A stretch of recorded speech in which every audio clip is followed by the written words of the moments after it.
नमस्कार दोस्तों, 6 फरवरी 1932 इतिहास का वो स्वर्णिम दिन जब 21 साल की एक भारतीय लड़की ने अंग्रेजों के होश उड़ा दिए थे। साथ ही इस लड़की ने उस रूढ़िवादी सोच को भी जड़ से हिला दिया था कि हथियार चलाना सिर्फ पुरुषों का काम है।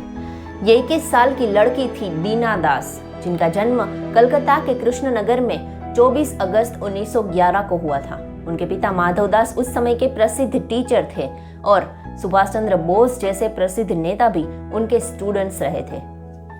साल 1928 में बीना ने अपनी स्कूल कंप्लीट की और उसके बाद वो छात्री संघ में ज्वाइन हो गई। दरअसल इस छात्री संघ में गर्ल्स स्टूडेंट्स को ज्वाइन किया जाता था, जिस संघ में भविष्य के लिए क्रांतिकारियों के रूप में गर्ल्स स्टूडेंट्स को भर्ती किया जाता था और उसकी ट्रेनिंग भी दी जाती थी। इस संघ में शामिल सभी गर्ल्स स्टूडेंट्स को लाठी तलवार सिखाने के साथ साथ साइकिल और गाड़ी चलाना भी सिखाया जाता था। इस संघ में शामिल कई गर्ल्स स्टूडेंट्स ने अपना घर तक छोड़ दिया था और वो पुण्याश्रम में रहने लगी थी, जिस पुण्याश्रम का संचालन बीना की मां सरला देवी कर रही थी।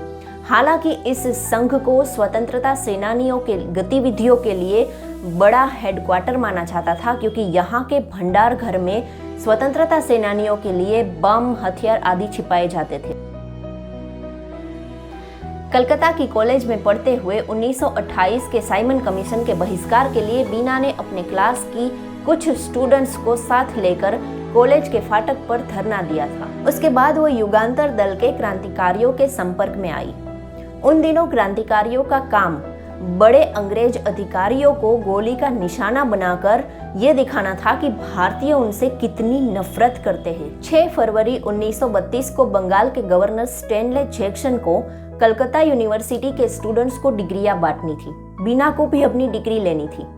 बीना ने अपने साथियों के साथ मिलकर यह तय किया था कि डिग्री लेते समय भाषण देने वाले गवर्नर स्टैनले जैक्सन को वो अपनी गोली का निशाना बनाएगी।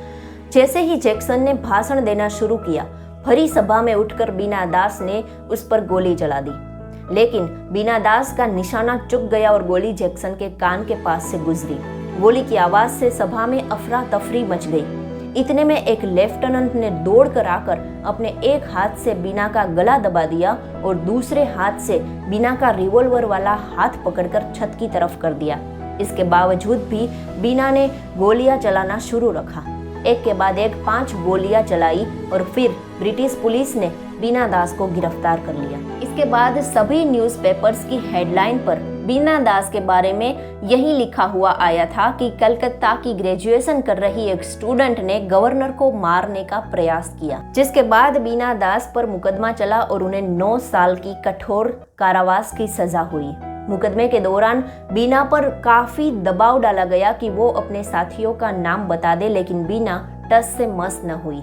बीना ने मुकदमे के दौरान कहा, बंगाल के गवर्नर उस सिस्टम का प्रतिनिधित्व करते हैं जिसने मेरे 30 करोड़ देशवासियों को गुलामी की जंजीरों से जकड़ा हुआ है। मैं उस गवर्नर की हत्या करके इस सिस्टम को हिला देना चाहती थी। मैं स्वीकार करती हूँ कि उस दिन मैंने ही गवर्नर पर गोली चलाई थी। इस घटना के लिए मैं खुद को पूरी तरह जिम्मेदार मानती हूँ। अगर मेरी नियति मृत्यु है तो मैं उसे अर्थपूर्ण बनाना चाहती हूँ, सरकार की उस निरंकुश प्रणाली से लड़ते हुए जिसने मेरे देश और देशवासियों पर अनगिनत अत्याचार किए हैं। जेल के दौरान वो अपने साथियों के साथ मिलकर भूख हड़ताल करके अपने दर्द सहने की क्षमता को मापती रही। इतना ही नहीं, वो जहरीली चींटियों के बिल पर कभी कभी अपना पैर रख देती थी तो अपनी उंगलियों को लौ पर, सही मायने में देखा जाए तो वो आग से खेलती। कितनी भी मुश्किलें और चुनौतियां बीना के रास्ते में आई हो, उन्होंने कभी स्वतंत्रता के लिए लड़ना नहीं छोड़ा। साल 1937 में कई राजबंदियों के साथ बीना भी जेल से बाहर आई।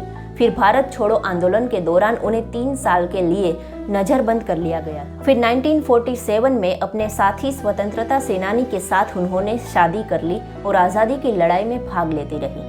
फिर अपने पति की मृत्यु के बाद कलकत्ता छोड़कर जमाने की नजरों से दूर ऋषिकेश के आश्रम में रहने लगी। अपना गुजारा करने के लिए शिक्षिका के तौर पर काम करने लगी और सरकार के द्वारा दिए जाने वाले स्वतंत्रता सेनानी पेंशन को लेने से इनकार कर दिया।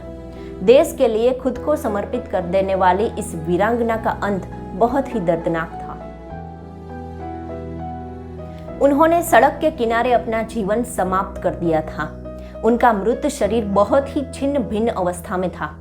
रास्ते से गुजरने वाले लोगों को उनकी डेड बॉडी मिली और उन्होंने पुलिस को सूचित किया।